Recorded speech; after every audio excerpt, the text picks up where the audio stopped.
अध्यादिपूर्वं यो वै वेदांस प्रहिणोति तस्मै तमहदेवम् आत्मबुद्धिप्रकाशं मुमुक्षुर्वै वै शरणमहं प्रपद्ये। वैदिक दिव्य ज्ञान प्रतिष्ठानमा सबैजनालाई हार्दिक स्वागत तथा अभिनन्दन गर्दै अब श्रीमद् भगवत गीताको 6औं अध्याय आरम्भ गरिन्छ। हिजोसम्म हामीले 5औं अध्यायको विवेचना गरियो, विचार गरियो र अब आजदेखि 6औं अध्याय प्रारम्भ गरिन्छ।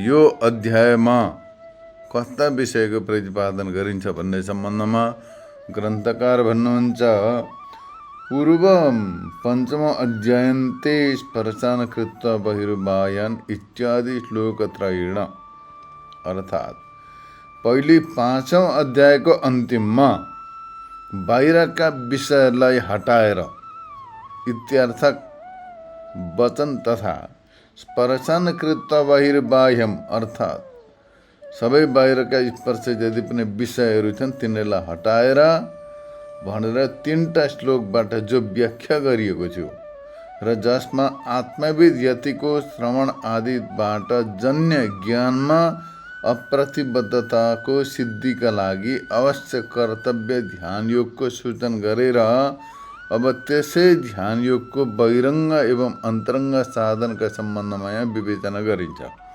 भन्नुको तात्पर्य जो आत्मतत्त्व ज्ञानी व्यक्ति छ उसले श्रवण आदिबाट माने वेदान्तको श्रवण मनन र निधिध्यासनबाट उत्पन्न ज्ञानमा अप्रतिबद्धताको सिद्धिका लागि अवश्य नै कर्तव्य छ ध्यान योग। माने उसले ध्यान योग अवश्य गर्नुपर्दछ। ध्यान योगको अभ्यास गरेर मात्रै त्यो ज्ञान दृढ हुन्छ र त्यो ज्ञानद्वारा आफ्नो स्वरूपको अनुभव गरेर मोक्ष प्राप्ति हुन्छ। यसै विषयलाई स्पष्ट गर्नका लागि अब दुवै प्रकारका साधन यहाँ बताइँदैछ। एउटा अन्तरङ्ग साधन, अर्को बहिरङ्ग साधन। दुवैका भिन्न भिन्न अधिकारी छन्। अन्तरङ्ग साधन भनेको वेदान्तको श्रवण मनन निधिध्यासन यो अन्तरङ्ग साधन हुन्। त्यस्तै प्रकारले बहिरङ्ग साधन भनेको यज्ञ आदिको अनुष्ठान। यी दुवैको अधिकारी तथा साधनका सम्बन्धमा बताउनको लागि र यी लक्षणहरू र फलको निरूपण गर्नका लागि यो 6औं अध्याय आरम्भ गरिएको हो, जसमा चाहिँ अन्तरङ्ग साधन बहिरङ्ग साधन उनीहरूको अधिकारी तथा तिनीहरूको लक्षण र फलको निरूपण गरिन्छ। यसमा पहिले श्रवणादिबाट सम्भावित ज्ञानको उत्पत्तिको चित्तशुद्धि परम कारण हो। माने पहिला श्रवणादिद्वारा सम्भावित ज्ञानको उत्पत्तिको चित्तशुद्धि नै परम कारण हो। माने चित्तशुद्धि भएपछि मात्रै वेदान्तको श्रवण मनन निधिध्यासन गरेपछि ज्ञान उत्पन्न हुन्छ। नत्र भने चित्तशुद्धि छैन भनेदेखि, चित्तशुद्धि छैन मतलब मनमा काम क्रोध लोभ मोह अहङ्कार लोकैषणा पुत्रैषणा वित्तैषणा इत्यादि सबै प्रकारका कामनाहरू छन् भनेदेखि त्यो अशुद्ध चित्तमा गरिएको वेदान्तको श्रवणले ज्ञान उत्पन्न हुँदैन। अतः पहिला चित्त शुद्ध हुनु पर्यो अनि मात्रै त्यसमा ज्ञानद्वारा वेदान्तको श्रवण मनन निधिध्यासनद्वारा तत्त्व ज्ञान उत्पन्न हुन्छ। चित्त शुद्धि भएपछि मात्रै श्रवण मनन निधिध्यासन र त्यसबाट उत्पन्न हुने ज्ञान सिद्ध हुँदछ। चित्त शुद्ध छैन भने हुँदैन। अब कतिपयले पुराण सुन्दछन्, कयौँपल्ट ज्ञान व्याख्या गर्दछन् सुन्दछन्, तर पनि उनीहरूको चित्त शुद्ध भएको हुँदैन। उनीहरूलाई कुनै ज्ञान भएको देखिँदैन, किनभने चित्त शुद्ध छैन। 10 मिनट एकाग्र भएर श्रवण मनन निधिध्यासन गर्ने क्षमता छैन। 10 मिनटसम्म चित्त एकाग्र गरेर भगवानको नाम लिने क्षमता पनि छैन। त्यस कारणले गर्दाखेरि त्यो चित्त अशुद्ध छ र त्यसमा भक्ति ज्ञान वैराग्य केही पनि उदय हुन सक्दैन। अब त्यो चित्तलाई सर्वप्रथम शुद्ध गर्नु पर्यो। त्यो चित्त शुद्धि कसरी गर्ने भन्ने सम्बन्धमा यहाँ बताइन्छ। त्यो चित्त शुद्ध भएपछि मात्रै वेदान्तको श्रवण गर्नु पर्यो, मनन गर्नु पर्यो, निधिध्यासन गर्नु पर्यो र त्यसबाट हुने ज्ञान सिद्ध हुँदछ। चित्त शुद्धिको कारण त कर्मयोग हो। पहिलेदेखि बताउँदै आइएको छ कि चित्त शुद्धिको कारण हो कर्मयोग।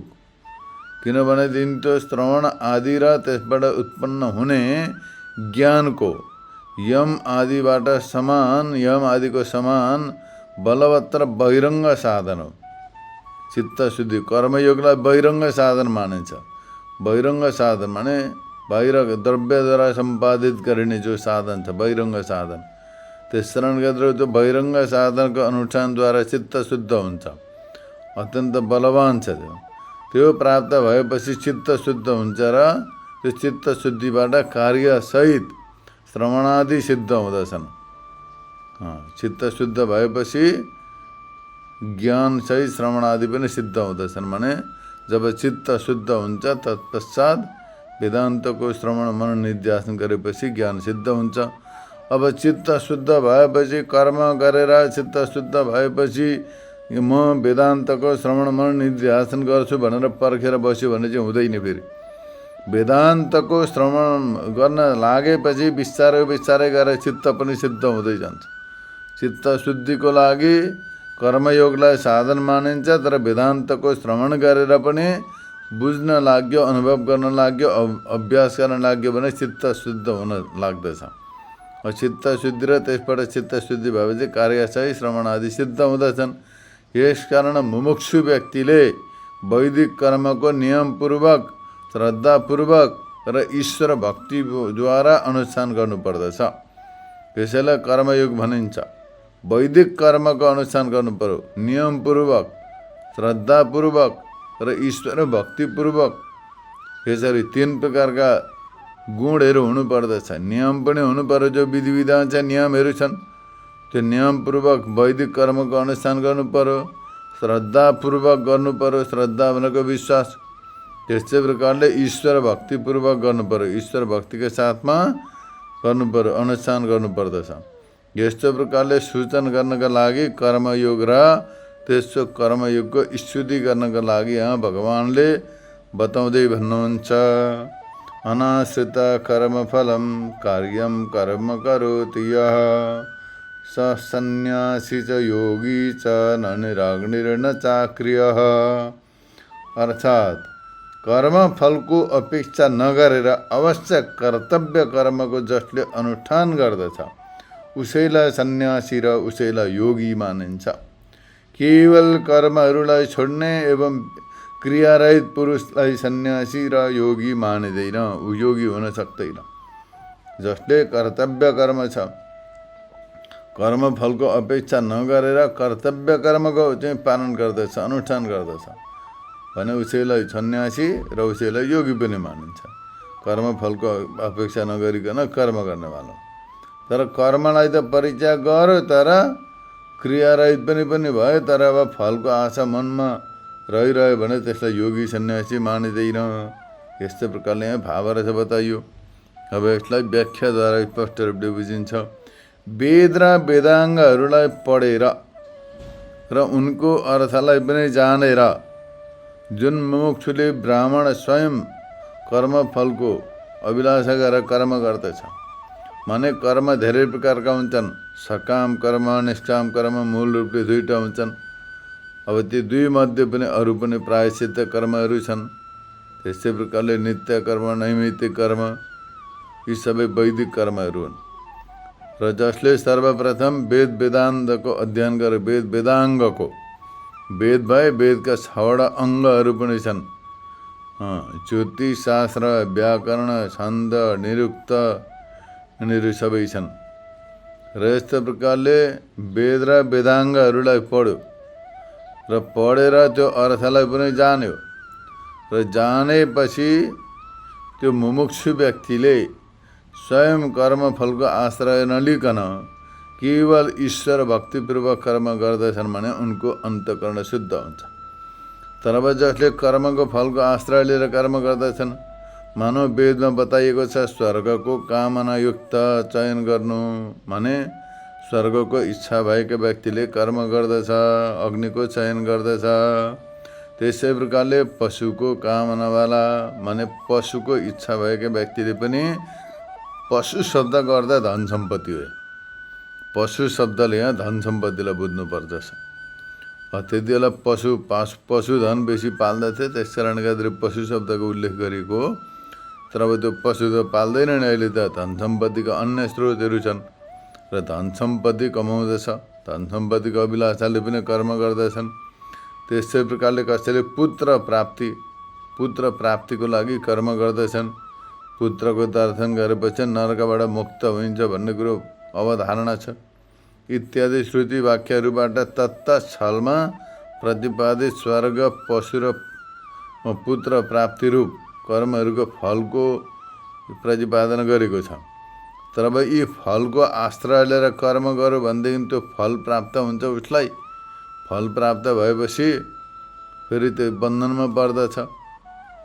स्वर्ग प्राप्ति गर्यो भने स्वर्गको फल भोग्छ, फेरि धरतीमा जन्मिन्छ। अब धन सम्पत्ति प्राप्त गर्यो भने जीवनभरिका लागि उपयोग आउँदछ, अन्तिममा गएर केही काम आउँदैन। पुत्र प्राप्ति भयो भने पनि त्यो जीवनभरिको लागि काम आउँदछ, मरेपछि सक्यो सन्तान केही काम आउँदैन। मरेपछि त्यो अलिअलि सद्गति गरिदिन्छन्, त्यति मात्रै हो। र यस्तै प्रकारले यी तिनैबाट कुनै पुरुषार्थ सिद्ध हुनेवाला छैन। मनुष्य जीवनको परम पुरुषार्थ त मोक्ष हो। तिनैबाट मोक्ष सिद्ध हुँदैन। त्यस कारणले गर्दाखेरि यी सबै कर्महरू गर्दछ मुमुक्षु व्यक्तिले, तर उसले स्वर्गको कामना पनि गर्दैन, धन सम्पत्तिको इच्छा पनि गर्दैन, पुत्रको कामना पनि गर्दैन। तिनटैबाट मुक्त भएर उसले ईश्वर अर्पण बुद्धिद्वारा माने भगवानको आराधना बुद्धिद्वारा म ईश्वरको आराधना गर्दैछु, ईश्वरको भक्ति गर्दैछु, ईश्वरको सेवा गर्दैछु भन्ने भावनाले ईश्वरप्रति समर्पित भएर निश्चय भावले कर्म फलको अपेक्षा नगरिकन केवल मोक्षको नै कामनाद्वारा सम्पूर्ण कर्महरू गर्दछ। उसले मोक्षको कामनाले मुक्त हुनु छ। त्यस कारणले मैले अन्तःकरण शुद्ध गर्नु छ, कर्तव्य कर्मको पालन गरेर भनेर ईश्वरको आराधना बुद्धिले कर्म फल सम्पूर्णलाई ईश्वरमा समर्पण गरेर निष्काम कार्यको अनुष्ठान गर्दछ। माने काम्य कर्मलाई छोड्दछ र कर्तव्य रूप नित्य नैमित्तिक अग्निहोत्र आदि रूप जति कर्महरू छन् तिनीहरूलाई नियमपूर्वक गर्दछ। कुनै मनमा फलको आशा छैन, नियमपूर्वक ती कर्महरूको अनुष्ठान गर्दछ। अब आजभोलि कतिले कर्म त गरेको देखिन्छ, तर नियम विधि विधान केही थाहा छैन, जथाभावी गरिरहेका हुन्छन्। अब उसले नियमपूर्वक विधिपूर्वक श्रद्धा भक्तिपूर्वक त्यो कर्मको अनुष्ठान गर्दछ। अब यस प्रकार त्यो राम्रो प्रकारले सम्यक प्रकारले त्यो कर्मको अनुष्ठान गरेपछि त्यो कर्मफलको कामनालाई परित्याग रूप सन्यासबाट युक्त हुनुको कारण उसलाई सन्यासी मानिन्छ। अब उसलाई सन्यासी किन मानियो त भन्दाखेरि पुरै सन्यास लिएको त छैन, तर कर्मफलको परित्याग गरेकाले गर्दाखेरि उसलाई सन्यासी मानिन्छ। यो सन्यास शब्द पनि धेरै प्रकारले प्रयोग गर्ने गरिन्छ। वर्तमान समयमा पनि कसैले फुटबलबाट सन्यास लियो अरे, क्रिकेटबाट सन्यास लियो अरे, राजनीतिबाट सन्यास लियो अरे भन्ने कुरो सुनिन्छ कता कता। त्यो एउटा विषयबाट लियो सन्यास। त्यस्तै प्रकारले यहाँ पनि कर्मफलको आशा नराखिकन कर्म गरौँ, कर्मफलबाट उसले सन्यास लियो। कर्म त गर्दैछ, कर्मलाई त परित्याग गरेको छैन, तर कर्मफललाई परित्याग गरेर उसले कर्म गर्यो। त्यस कारणले गर्दाखेरि उसलाई सन्यास मानिन्छ। र उही सुखी पनि हुन्छ, योगी पनि मानिन्छ, उसलाई कर्मयोगी मानिन्छ। यस्ता प्रकारले यहाँ बताइन्छ। कर्मयोगमा चित्त समाधान गर्दछ, त्यस कारणले गर्दाखेरि उसलाई योगी मानिन्छ। र कर्मयोग माने वैदिक कर्मको अनुष्ठान गर्नु नै कर्मयोग हो।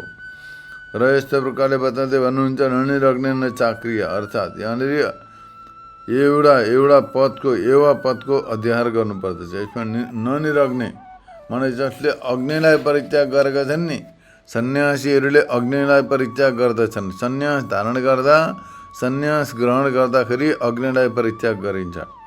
सबै अग्निलाई परित्याग गरिन्छ र सन्यास ग्रहण गरिन्छ। त्यस्तै प्रकारले यहाँनिर जसले अग्निलाई त परित्याग गरे तर मनमा वासना छ भने उसलाई सन्यासी मानिँदैन। त्यसै कारणले गर्दाखेरि अग्निलाई पनि परित्याग गरेको हुनु पर्यो, कर्मलाई पनि परित्याग गर्नु पर्यो, कर्मफललाई पनि परित्याग गर्यो भने मात्रै शुद्ध सन्यासी मानिन्छ। तर अब यहाँ बताउनुहुन्छ जसले अग्निलाई मात्रै परित्याग गरेर सन्यास हुन सक्दैन। अतः यहाँनिर कर्मयोगी जो छ माने जसले कर्म फललाई पनि परित्याग गर्यो र निरन्तर कर्मयोगको अनुष्ठान गर्यो भनेदेखि उसलाई सन्यास मानिन्छ। तर केवल अग्निलाई परित्याग गर्नाले मात्रै मानिँदैन, फलको अभिलाषालाई परित्याग गर्न सक्नु पर्यो। यस्तो प्रकारले अब बताउनुहुन्छ फलको कामनाले सङ्कल्पको त्याग नगरिकन चित्त शुद्धि हुँदैन। त्यस कारणले गर्दा फलको कामनायुक्त जो सङ्कल्प छ, इच्छा अभिलाषाहरू छन्, कर्मफललाई परित्याग नगरिकन चित्त शुद्ध हुँदैन। चित्तको शुद्धि गर्नका लागि निष्काम भावले फलाभिसन्धि रहित भएर कर्मको अनुष्ठान गर्नुपर्दछ, वैदिक कर्मको अनुष्ठान। अतः यहाँ बताउनुहुन्छ जुन चाहिँ गृहस्थले केवल भक्तिपूर्वक कर्म गर्दछ त्यसलाई पनि सन्यासी बराबर मानिन्छ, कर्मयोगी बराबर मानिन्छ। ऊ पनि कर्मफललाई परित्याग गरेर फलको आशा नराखिकन निरन्तर वैदिक कर्मको अनुष्ठान गर्दछ भने उसलाई पनि योगी र कर्मयोगी र सन्यासी बराबर मानिन्छ, यो अर्थ हो। ननिरग्ने अब यसमा यहाँ बताउनुहुन्छ यो लक्षणबाट अग्नि शब्दको अग्निपूर्वक कर्म अर्थ हो। चौल एवं उपनयनदेखि लिएर, उपनयन भनेको व्रतबन्धदेखि लिएर प्राप्त श्रौत र स्मार्तहरू ब्राह्मणका सबै कर्महरू अग्निपूर्वक हुने गर्दछन्। माने जति पनि कर्महरू छन्, एउटा न्वारण नामकरण कर्म पनि अग्निपूर्वक हुने गर्दछ। हवन गर्नु पर्यो न्वारणमा पनि, नामकरण संस्कारमा पनि हवन गरेर पुरा अग्नि स्थापना गरेर अन्तिममा गएर त्यो कर्म सम्पादन हुन्छ, नामकरण संस्कार सम्पन्न हुन्छ। त्यसै प्रकारले जति पनि कर्महरू छन् बिना अग्नि कुनै पनि कर्म सम्पादन हुँदैन, हवन गर्नै पर्दछ। त्यसै प्रकारले व्रतबन्ध गर्नु पर्यो, होमादि गर्नै पर्यो, त्यसमा विवाह गर्नु पर्यो, होमादि गर्नै पर्यो त्यसमा पनि। यस्तो प्रकारले सबै कर्महरू अग्निद्वारा सम्पन्न हुँदछन्। त्यस कारणले गर्दाखेरि तथोक्त यी सबै साधनसहित एवं लक्षणसहित कर्महरूलाई विविधिसाबाट जसले त्याग गरेको छ उसलाई निरग्नि भनिन्छ। माने जसले विविधिसा सन्यासी जो छ, तत्त्वज्ञानको अभिलाषा लिएर विधिपूर्वक यी कर्मलाई परित्याग गर्यो भने उसलाई विविधिसा सन्यास भनिन्छ र उसलाई निरग्नि भनिन्छ। माने अग्निलाई परित्याग गरेको छ उसले। यस्तै प्रकारले हो सन्यासी हो। त्यस्तै प्रकारले उसले के गर्नु पर्यो, तत्पश्चात श्रवण आदिबाट विज्ञानलाई प्राप्त गर्दछ र ज्ञान योगमा प्रवृत्त हुँदछ। देह इन्द्रिय आदिको चेष्टाहरू सबै प्रकारका क्रियाहरूलाई त्यागेर योगी हुन्छ, सबै प्रकारका कर्महरूलाई परित्याग गर्दछ र योगी हुँदछ। तर अब यहाँ दुई प्रकारका हुन्छन् अब योगी, कर्मयोगी र ज्ञान योगी। ज्ञान योगी ज्ञानबाट हुँदछ। वेदान्तको श्रवण मनन निध्यासन गरेपछि जब तत्त्वको ज्ञान उदय हुन्छ त्यति बेला उसलाई ज्ञान योगी मानिन्छ। यस्ता प्रकारले यो श्लोकको यहाँ विषयलाई बताइयो। अब यसमा शङ्का उत्थापन गरेर त्यसको निराकरण गर्दै अग्रिम श्लोक प्रस्तुत गर्नुहुन्छ। सम्पूर्ण कर्महरूको त्याग रूप सन्यास र योगको अनुष्ठान यो सबै अनात्मज्ञ कर्तृत्व होइन। माने अनात्मज्ञ व्यक्तिले, अज्ञानी व्यक्तिले यी सम्पादन गर्न सक्दैन, ज्ञानीले गर्नुपर्दछ यिनीहरू। अज्ञानी व्यक्तिले यस्ता प्रकारको रहस्यलाई बुझ्दैन पनि गर्न पनि सक्दैन। किनभने अनात्मज्ञ कर्तृत्व सर्वकर्ममा वित्थान रूप दुवै धर्म ब्रह्मविदकै हुन्। माने ब्रह्मज्ञानीद्वारा नै ज्ञानी व्यक्तिले नै यी दुवै प्रकारका विषयहरूलाई सम्पादन गर्नुपर्दछ। सर्वकर्महरूको सन्यास, सर्वकर्मको अनुष्ठान, सबै धर्महरू ज्ञानीद्वारा नै सम्पादन हुन्छन्। यस्तो प्रकारले शास्त्रमा प्रसिद्ध छ। अब यो परिस्थितिमा प्रवृत्ति धर्मयुक्त माने जो प्रवृत्ति धर्मवान छ, जसले प्रवृत्ति धर्म र निवृत्ति धर्म दुई प्रकारका धर्महरू हुन्छन्।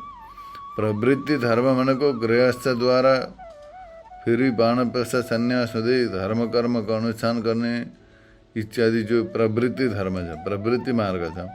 निवृत्ति भनेको वेदान्तको श्रवण मनन निध्यासन गरेर सबै सन्यास लिएर र केवल अध्यात्मको मार्गमा अग्रसर हुने निवृत्ति मार्ग हो, मोक्ष मार्गमा अग्रसर हुने। अब प्रवृत्ति धर्ममा रहेका व्यक्तिले त अब विवाह गर्दछ, पत्नी हुन्छन्, अग्निहोत्र आदि साधनहरू गर्दछन्। अनात्मज्ञ गृहस्थ, उसलाई आत्मतत्त्वको बोध हुँदैन, गृहस्थमा रहेको हुन्छ। अब त्यस्ता व्यक्तिले कसरी कर्महरू अनुष्ठान गर्न सक्दछ? यदि यस्तो प्रकारले शङ्का गर्ने हो भने यो युक्त छैन। भन्नुको तात्पर्य अब जो प्रपञ्चमा फँसेको छ, व्यवहारमा फँसेको छ, तत्त्वको ज्ञान छैन, आत्माको ज्ञान छैन, विषयको शब्दको ज्ञान छैन भने त्यसले कसरी कर्मको अनुष्ठान गर्न सक्दछ? अब उसले त कर्मको अनुष्ठान गर्न सक्दैन। अब उसले गर्न सक्दैन भने सबै अब कर्म सन्यास भने पनि, कर्मानुष्ठान भने पनि ज्ञानीद्वारै सम्पादन हुनुपर्दछ। भनेदेखि अज्ञानीले कर्मको अनुष्ठान गर्दैन, उसलाई जरुरी छैन भनेर कसरी बताइयो भनेर यस्तो प्रकारले अलि शङ्का गरेको। किनभने उक्त रीतिले धर्महरूको र धर्मीहरूको परस्पर भेद हुँदा पनि सन्यास र कर्मयोग यी दुईटा भिन्न भिन्न साधन छन्, तर दुवैको फल अन्ततगत्व गरे एउटै हुन्छ। कर्मयोगको पनि चित्तशुद्धिद्वारा अन्तिममा गएर मोक्ष रूप फल हो, अज्ञानको त साक्षात् मोक्ष फल छँदैछ। त्यस कारणले गर्दाखेरि कर्मयोगद्वारा उसमा योग्यता उत्पन्न हुन्छ। त्यस कारणले कर्मयोग एउटा सन्यासका लागि साधन पनि हो, मोक्षको परम साधन हो कर्म पनि। अत यहाँनिर बताउनुहुन्छ सन्यासको समान मोक्षको साधन हो कर्म पनि। जसरी सन्यासलाई पनि मोक्षको साधन मानिन्छ, त्यसै गरी कर्मलाई पनि मोक्षको साधन मानिन्छ, परम्पराय साधन मानिन्छ। मोक्षको साक्षात् साधन त ज्ञान हो, तर ज्ञानका लागि अन्तःकरण शुद्धि हुनु पर्यो, योग्य हुनु पर्यो। त्यो योग्यता कर्मको अनुष्ठानबाट आउँदछ। त्यस कारणले गर्दाखेरि मुमुक्षु व्यक्तिले सर्वप्रथम कर्मको अनुष्ठान गरेर चित्त शुद्ध गर्नु पर्यो। चित्त शुद्धि भएपछि वेदान्तको श्रवण मनन निध्यासन गर्नु पर्यो। तत्पश्चात ज्ञान हुन्छ र सबै प्रकारका सन्यास लिएर वेदान्तको चिन्तन गर्दै समाधिद्वारा तत्त्वको अनुभव गरेर मोक्ष प्राप्त गर्न सक्दछन्। यो विषयलाई बताउँदै भगवान् भन्नुहुन्छ यम सन्न्यासमिति प्राहुर्योगम तम विद्धि पाण्डव नय सन्न्यस्त संकल्पो योगी भवति कश्चन। हे अर्जुन, पण्डित लोग माने जो ज्ञानीजन छन्, ज्ञानीजनहरूले जसलाई सन्यास बताउँदछन् त्यसैलाई तिमीले योग भनेर जान। भन्नुको तात्पर्य ज्ञानीजनहरूले जसलाई सन्यास भनेर बताएका छन् त्यसैलाई तिमीले योग भनेर जान। किनभने सङ्कल्पको त्याग नगरिकन कोही पनि व्यक्ति योगी हुन सक्दैन। सङ्कल्पको त्याग गर्नु भयो, त्याग भनेको सन्यास। अत जसले सन्यास भनेर बताएका छन् ज्ञानीजनहरूले तिमीले उसैलाई योग भनेर जान। यस्तो प्रकारले भगवान्ले बताउनु भयो। यो भयो भावार्थ। अब यसलाई व्याख्याद्वारा बुझिन्छ। अज्ञानीजनले जुन चाहिँ कर्मी तदर्शन रूप धर्मलाई सन्यास बताउँदछन्, जसले ज्ञानीजनहरूले कर्मित्व अदर्शन रूप धर्मलाई माने जसले कर्मलाई विधिपूर्वक परित्याग गरेको छन्, कर्मको फललाई परित्याग गरेका छन् भने त्यसलाई ज्ञानीजनले सन्यास बताएका छन्। त्यस्तै प्रकारले तिमीले त्यो सन्यासलाई योग र यानि कर्मयोग जान। कर्मयोग माने जसले अब सबै कर्मको फलाभिसन्धिलाई परित्याग गरेर ईश्वर अर्पण बुद्धिद्वारा जसले कर्मानुष्ठान गर्दैछ भने त्यस व्यक्तिलाई तिमीले योगी जान। यस उसैलाई ज्ञानीजनहरूले सन्यास मान्दछन्। अब यस्तो प्रकारले यहाँ बताउँदै अब पहिले पनि बताए सर्वकर्माणि मनसा इति माने सबै कर्मलाई मनद्वारा परित्याग गरेर भन्ने वचनबाट पहिले तृतीय अध्यायमा बताइएको थियो, चतुर्थ अध्यायमा पनि बताइएको थियो। र आत्मामा कुटस्थत्व, आत्मा कस्तो छ भन्दा कुटस्थ छ। आत्मा असङ्गत्व छ, त्यसमा कोहीसँग सम्बन्ध छैन। आत्माको चैतन्य रूप त छ। अब यसको ज्ञान छैन अज्ञानीलाई। अब त यस्तो प्रकारले आत्मतत्त्वको ज्ञान नभएका व्यक्तिलाई त कर्मको अधिकारी मानिन्छ। जसलाई यो तत्त्वको ज्ञान छ उसले त कर्मलाई परित्याग गर्दछ विधिवत र केवल आत्मतत्त्वको अनुसन्धान गर्दछ। तर अब आत्मतत्त्वको अनुसन्धान नगर्ने, आत्मतत्त्वको अनुभव नभएका व्यक्तिलाई त अब कर्मको अधिकारी मान्नु पर्यो।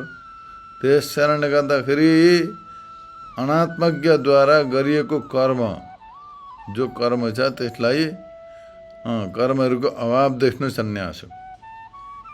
यहाँ बताइन्छ त्यसको फल मोक्ष हो। कर्मबाट हुने चित्त शुद्धिबाट उत्पन्न हुनेवाला ज्ञानको उत्पादन हुनाले सन्यासको कर्म अङ्ग हो। कर्मलाई सन्यासको अङ्ग मानिन्छ, किनभने कर्म अनुष्ठान गरेपछि चित्त शुद्ध हुन्छ, चित्त शुद्धि भएपछि ज्ञान हुन्छ। अज्ञान नभइकन सन्यास हुँदैन।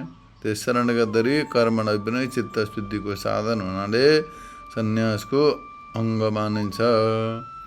अङ्ग र अङ्गी दुईवटा हुन्छन्। एउटा हुन्छ अङ्ग, जसको अङ्ग हो त्यसलाई अङ्गी भनिन्छ। जस्तो प्रकारले शरीर के हो भन्दा शरीर हो, त्यो शरीरको अङ्ग छन्, त्यो शरीरलाई अङ्गी भनिन्छ। त्यो शरीरका पार्ट्सहरू छन्, अङ्ग छन्। यस्तै प्रकारले जस्तो प्रकारले गाडी छ, गाडीका धेरै पार्ट्सहरू हुन्छन्, गाडी भयो अङ्गी, त्यसका पार्ट्सहरूलाई अङ्ग भनिन्छ। त्यस्तै प्रकारले कर्ममा पनि यहाँनिर अङ्ग र अङ्गी दुवै प्रकारका हुन्छन्। एक कार्यको साथ सम्बन्ध हुनुको कारणले गर्दाखेरि र एक फलको फलवत्ता हुनुको कारणले गर्दाखेरि त्यसमा एकत्व उत्पन्न हुन्छ। यस कारण दुवैको अभेदलाई नै यहाँनिर जान्नु पर्दछ। अनि दुवैमा कुनै प्रकारको भेद छैन भन्नुको तात्पर्य हो। किनभने कर्म पनि परम्परा या मोक्षको साधन हो, ज्ञान मोक्षको साधन हो। दुवैद्वारा मोक्ष सिद्ध हुन्छ। अब मोक्ष सिद्धिको लागि ज्ञान चाहियो, ज्ञानका लागि अन्तःकरण शुद्ध हुनु पर्यो। अन्तःकरण शुद्धिको लागि कर्मको अनुष्ठान गर्नु पर्यो। बिना कर्मको अनुष्ठान अन्तःकरण शुद्ध हुँदैन। यस कारणले गर्दा दुवैको अन्तत्वगत एउटै फल सिद्ध हुन्छ, अभेदता सिद्ध हुन्छ। यस्तै प्रकारले यहाँनिर जान्नु पर्दछ। अथवा परमार्थ सिद्धिको साधन जो समान हुनाले गर्दाखेरि एकै हो। जस्तो प्रकारले श्रवण आदिबाट जन्ने विज्ञान बिना कर्मित्व आदर्श नहुनाले जति बेला तत्त्वको ज्ञान हुन्छ त्यति बेला आत्माको शुद्ध तत्त्वको साक्षात्कार भइसकेपछि कर्मसँग केही सम्बन्ध छैन। कर्मको त्यहाँनिर कुनै प्रयोजन हुँदैन, अकर्मत्व दर्शन हुन्छ। कर्तृत्व भोक्तृत्वदेखि मुक्त छ आत्मा भनेर आफ्नो स्वरूपको अनुभव गरेपछि, साक्षात्कार गरेपछि त्यसमा कुनै कर्मको सम्बन्ध रहँदैन। अभिक्रिया आत्मस्वरूपबाट अवसान रूप मोक्ष सिद्ध हुन्छ। आत्मतत्त्वको ज्ञान बिना मोक्ष हुँदैन। आत्मतत्त्वको ज्ञान भएपछि मोक्ष सिद्ध हुन्छ। त्यसै प्रकारले अब त्यो आत्माको तत्त्वज्ञानका लागि त अन्तःकरण शुद्ध हुनु पर्यो। त्यो शुद्धिका लागि कर्मको अनुष्ठान गर्नु पर्यो। अथवा कर्मको अनुष्ठान बिना चित्त शुद्ध हुँदैन र आत्मज्ञानको उत्पत्ति नहुनुको कारण सस्वरूप अवस्थान स्वरूप मोक्ष पनि सिद्ध हुँदैन। त्यस कारणले गर्दाखेरि मोक्षको प्रति दुवै नै समान रूपले असाधारण कारण हुन्। दुवै साधन हुन्। कर्मानुष्ठान पनि मोक्षको लागि साधन हो, परम्परा या ज्ञान साक्षात् मोक्षको साधन हो। दुवै एउटै शक्तियुक्त र एकै फलयुक्त छन्। अतः यसमा भेद नहुनाले गर्दाखेरि दुवैको एकता उपपन्न हुन्छ। अथवा सर्वसङ्कल्प सन्यास, यस वचनबाट सम्पूर्ण सङ्कल्पहरूको परित्याग रूप सन्यास, सर्वत्र ब्रह्मदृष्टिबाट बाहिरको पदार्थहरूको भावनालाई परित्याग गरेर रहनु यतिको धर्म हो। ज्ञानी व्यक्तिले सबै प्रकारका सङ्कल्पलाई परित्याग गर्दछन्। सङ्कल्पको विषय नै रहँदैन। के को सङ्कल्प गर्ने? सङ्कल्पको विषय नै रहँदैन। त्यस कारणले गर्दाखेरि उनीहरूले सङ्कल्पलाई परित्याग गर्दछन् र तत्त्वको ज्ञानद्वारा सन्तुष्ट भएर आत्मसन्तुष्ट भएर रहन्छन्। यद्यपि मुख्य वृत्तिबाट कर्मयोगको यो लक्षण होइन, तर पनि कर्मफल सङ्कल्प सन्यास रूपबाट लक्षित हुनुको कारणले गर्दाखेरि सङ्कल्प परित्याग रूप गुणवृत्तिले सन्यास र कर्मयोगको एकता हुन सक्दछ। यसकारण सन्यास नै कर्मयोग हो। यस्तो प्रकारले तिमीले दुवैको अभेदलाई जान, यो अर्थ हो। यस्तो प्रकारले दुवैको परिपोषक हुनाले गर्दाखेरि यस्तो प्रकारले यो रहस्यलाई जान्नु पर्दछ। सर्वसङ्कल्प सन्यासी हुनु पर्यो। पहिले फलाभिसन्धिलाई परित्याग गरेर त्यागको पनि अभ्यास चाहियो। कुनै कर्म गर्दछ त्यो फलको अभिलाषा नराखिकन त्याग गर्न सुरु गर्नु पर्यो। त्याग गर्ने प्रारम्भ गर्नु पर्यो, छोड्ने प्रारम्भ गर्नु पर्यो। त्याग गरेन भने हुँदैन। मान्छेले त्याग गर्न आनन्द आउँदैन, खालि त्याग गर्दैन, कुनै न कुनै स्वार्थलाई लिएर मात्रै कर्म गर्दैछ। त्यस कारणले गर्दाखेरि त्याग नगरिकन कुनै फल सिद्धि हुँदैन। यस्तो प्रकारले यहाँ बताइएको छ। मोक्ष वृत्तिले कर्मको लक्षण र यो कर्म सर्वसङ्कल्प सन्यास रूपबाट लक्षित हुनुको कारणले गर्दाखेरि सङ्कल्पको परित्यागद्वारा चित्त शुद्ध भएर एकदम कुनै कामना नरहिकन कर्मानुष्ठान गरेर ईश्वरको भक्ति सम्पन्न भएपछि तत्पश्चात सन्यास भावको उदय हुन्छ। सन्यास एउटा स्थिति हो खासमा, यस्तो प्रकारले एउटा स्थितिमा पुगिन्छ। यस कारण सन्यास नै कर्मयोग हो। यस्तो प्रकारले तिमीले जान भनेर बताउनु भयो। जसलाई सन्यास भनिन्छ त्यसैलाई योग पनि जान, यसरी बताउनु भयो। यो भन्नाले के बुझिन्छ त भन्दा सर्व कर्मफल सङ्कल्पको सन्यासबाट उपलक्षित कर्मयोग नै मोक्षको कारण हो। कर्मफल सङ्कल्पको सन्यासबाट उपलक्षित कर्मयोग नै मोक्षको कारण हो। यस्तो प्रकारले सूचित हुन्छ। जुन कारणबाट कर्मफल सङ्कल्प सन्यासको नै कर्मयोगमा प्रावधान छ, प्रधानता छ। यस कारण गृहस्थ मुमुक्षुलाई कर्मफल सङ्कल्प सन्यासबाट अवश्य नै युक्त हुनुपर्दछ।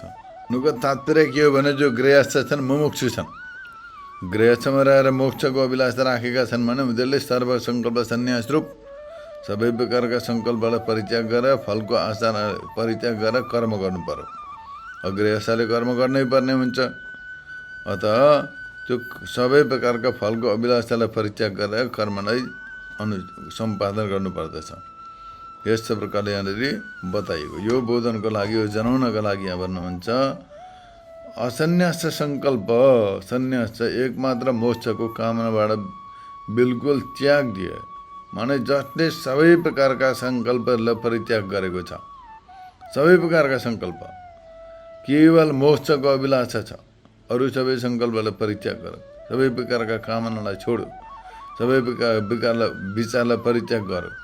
यस्ता प्रकारका मुमुक्षुले उसलाई कुनै प्रकारको फलको अभिलाषा पनि छैन, कुनै प्रकारको कामना पनि छैन, केही पनि छैन भने यस्ता प्रकारको लक्षण सम्पन्न व्यक्तिलाई सर्वसङ्कल्प सन्यासी भनिन्छ।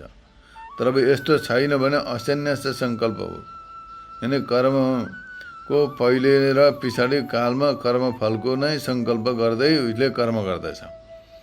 जसले जो सर्व सङ्कल्प सन्यासी छैन उसले कुनै न कुनै कर्मको फल आशा लिएर, कुनै न कुनै फलको अभिलाषा लिएर कर्म गर्दछ। कर्म पनि दुई प्रकारका हुन्छन्, लौकिक र वैदिक। यहाँ कर्मको अर्थ वैदिक कर्मसँग सम्बन्ध छ। यहाँ लौकिक कर्म त मनुष्यले अब केही भन्नै पर्दैन, गरिहाल्छन् नि। कोही राम्रो गर्छन्, कोही खुरापाती गरिराखेका हुन्छन्। यस्तो प्रकारले अतः यस्तो प्रकारको जसले सबै प्रकारका मनबाट सङ्कल्पलाई हटाएको छैन त्यस्तो व्यक्तिलाई योगी सन्यासी मानिँदैन। कर्मफलको अपेक्षा नगरिकन प्राप्त भएको चित्तको निश्चलताको नाम नै योग हो। अब यहाँ योग शब्दबाट के बुझिन्छ त भन्दा कर्मफलको अपेक्षा नगरिकन जो प्राप्त भएको चित्तको निश्चलताको नाम छ, माने चित्त स्थिर छ, एकाग्र छ भने त्यसैलाई योग शब्दले बताएको छ। यो कर्मफलको अभिलाषाबाट हुनेवाला चित्त विक्षेपदेखि युक्त छ, त्यसलाई योग भनिँदैन। कर्मफलको अभिलाषा सङ्कल्पले जो युक्त छ, जसको चित्त, त्यस्ता व्यक्तिलाई योगी भनिँदैन। यस कारण मोक्ष र फलका लागि जसले सबै प्रकारका सङ्कल्पलाई परित्याग गरेर चित्त एकाग्र गरेको छ भने उसलाई योगी भनिन्छ। यस्तो प्रकारले जसले सङ्कल्प गर्दै भोगहरूको कामना गर्दछ, त्यो कामनाको कारणले गर्दाखेरि उसले तत्कालमा जन्म लिनु पर्दछ। शास्त्रले बताएका छन्। भन्नुको तात्पर्य के हो त भन्दा कामन या कामायते मन्यमान स काम विर्जायते तत्र तत्र उपासते पुरुषम यो है कामा से शुक्रमे तदविदित अतिवरचन्ति धीरा। यस्तो प्रकारले श्रुतिले बताएका छन्। माने जसले जुन जुन सङ्कल्प गरेर जस्तो जस्तो प्रकारको भोगको अभिलाषा गरेर कर्म गर्दछ त्यो कर्मको फल हुन्छ, तत्तत छलमा उसको जन्म हुन्छ। तर अब जसले अकामी जमाने सबै प्रकारका कामनालाई परित्याग गरेर चित्त शुद्धिको लागि उपासना गर्दछ उसले यो घोर संसारमा जन्म लिनु पर्दैन इत्यादि श्रुतिहरूबाट पनि प्रसिद्धको सूचना गर्नको लागि बताउनुहुन्छ। यहाँ भन्नुभयो अत मनुष्यले सर्वप्रथम जो गृहस्थ छ उसले कर्मको अनुष्ठान गर्नु पर्यो, वैदिक कर्मको अनुष्ठान, मुमुक्षु भएर चित्त शुद्धिका लागि सबै प्रकारका फलाभिसन्धिलाई परित्याग गरेर, फलको अभिलाषालाई परित्याग गरेर कर्म गर्दै मोक्षको अभिलाषा गर्दै अग्रसर हुनु पर्यो मोक्ष मार्गमा। जहिलेसम्म चित्त पूर्णतः शुद्ध हुँदैन तबसम्म यस्ता प्रकारले यहाँ बताइयो। केवल अब बाहिरबाट कर्म त परित्याग गरे तर मनबाट सङ्कल्प रहिरहेको छ भने उसलाई योगी सन्यासी मानिँदैन। तर अब जसले कर्मलाई परित्याग गरेर फलाभिसन्धि रहित भएर केवल ईश्वर अर्पण बुद्धिद्वारा ईश्वरको आराधना गर्दै उपासना गर्दै भक्ति गर्दै मोक्षको अभिलाषा गर्दछ भने उसलाई योगी मानिन्छ, सन्यासी मानिन्छ। यस्ता प्रकारले यहाँनिर आजको विषयलाई प्रतिपादन गर्यो। आजलाई यति नै। हरि ओम तत्सत्।